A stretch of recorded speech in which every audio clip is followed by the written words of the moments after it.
جدد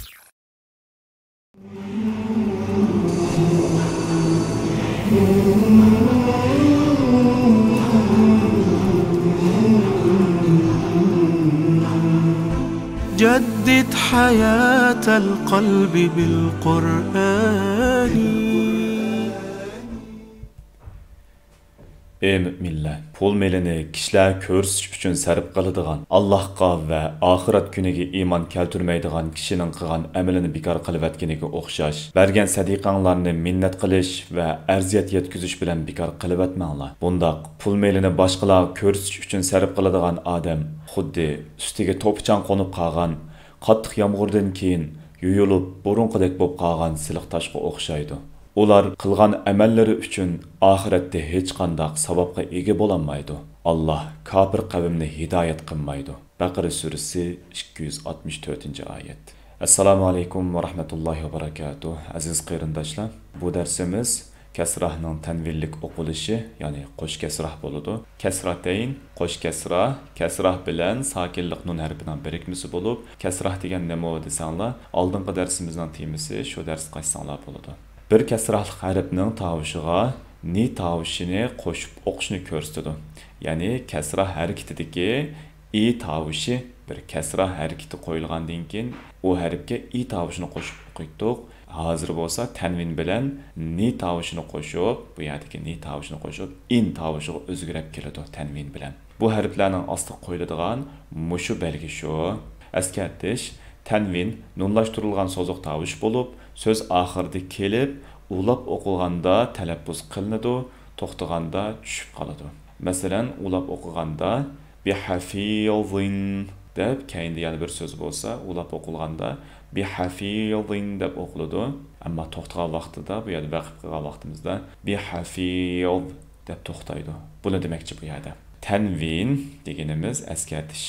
Yana bir qitim deb o'tayli. Nullashtirish deb atashqa bo'ladigan tanvin, ya'ni qo'sh fatha, qo'sh kasra, qo'sh damma belgilari qo'yilgandan keyin harflarning keyiniga mos holdagi ni, on yoki an, in, un. Hozir biz in tavushini qo'shib o'qidik.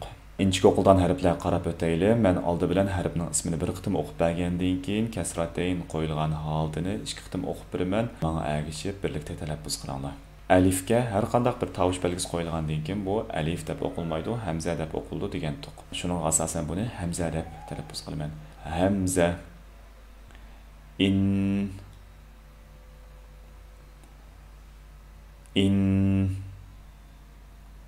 ba, bin,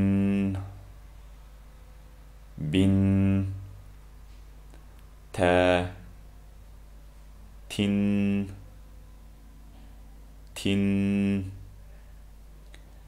tha, thin.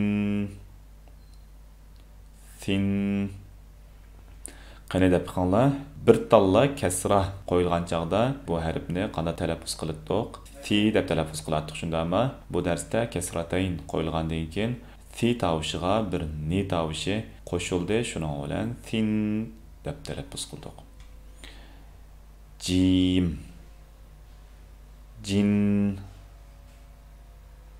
jin, ha, hin,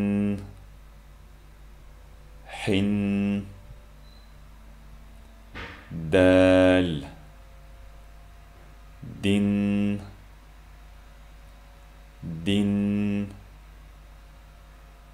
zal, zin,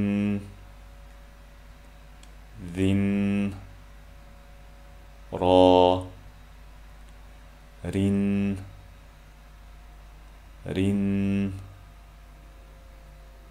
za, zin, sin,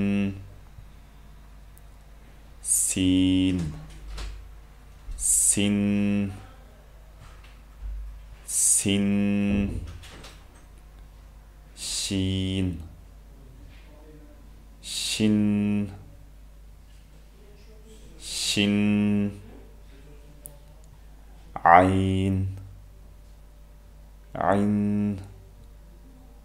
عين فا فين فين كاف كن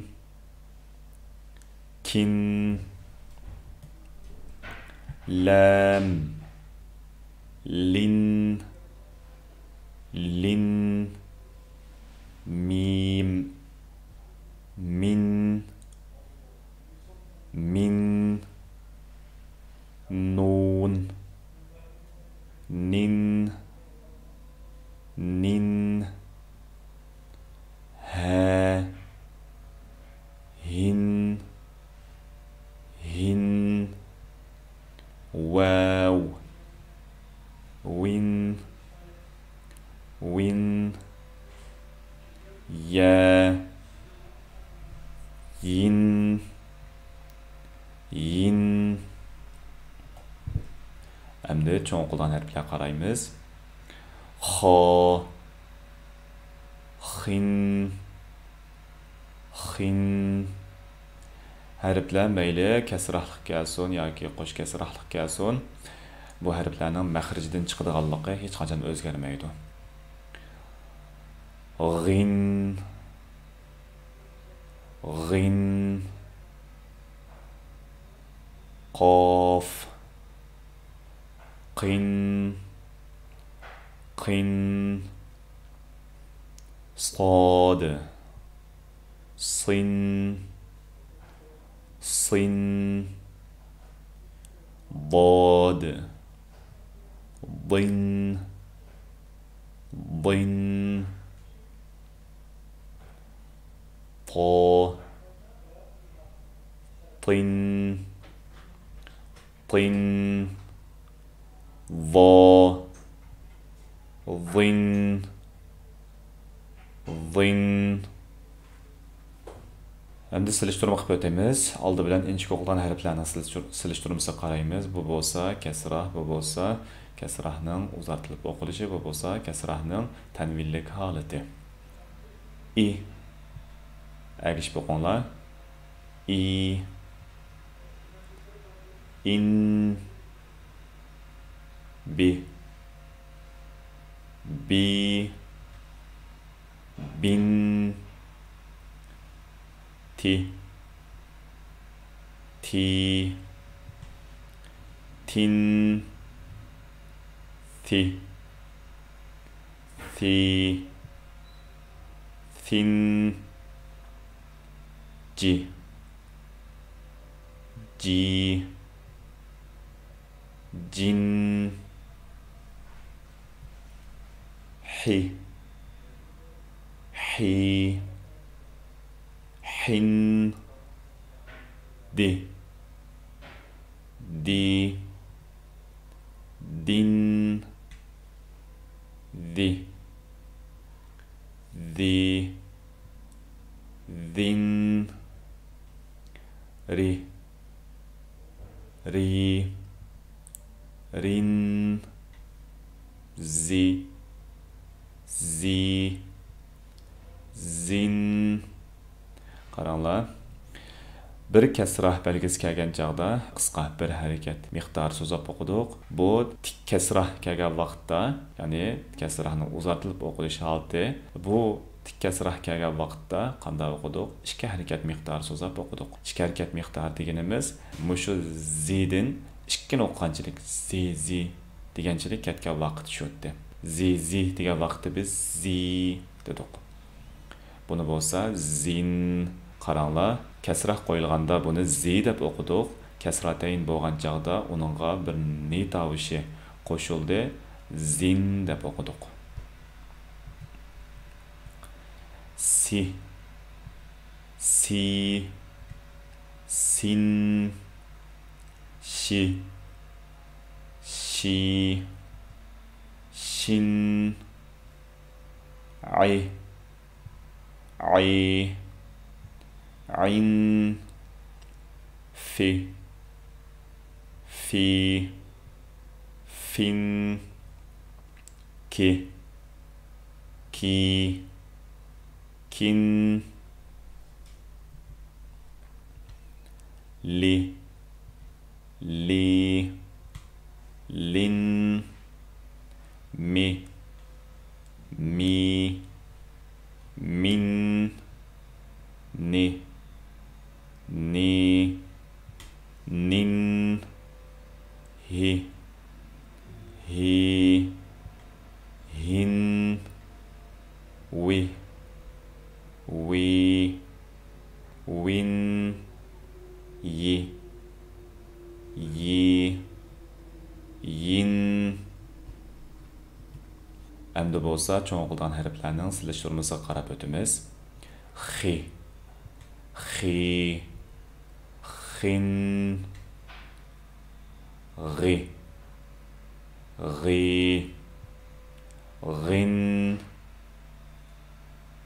qi, qi, qin,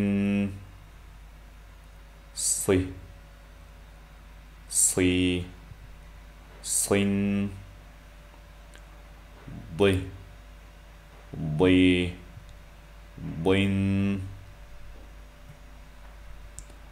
ti, ti, tin, di, di, din. Bugünkü dersimiz müşterek oldu. Keyinki dersimiz bolsa kasrahning tanvinlik holatining mashqlari va ilgirki temalar haqida bo'ladi. Bu darsimizni yaxshi o'zlashtirishinglarni umid qilaman. Vassalomu alaykum va rahmatullohi va barakatuh.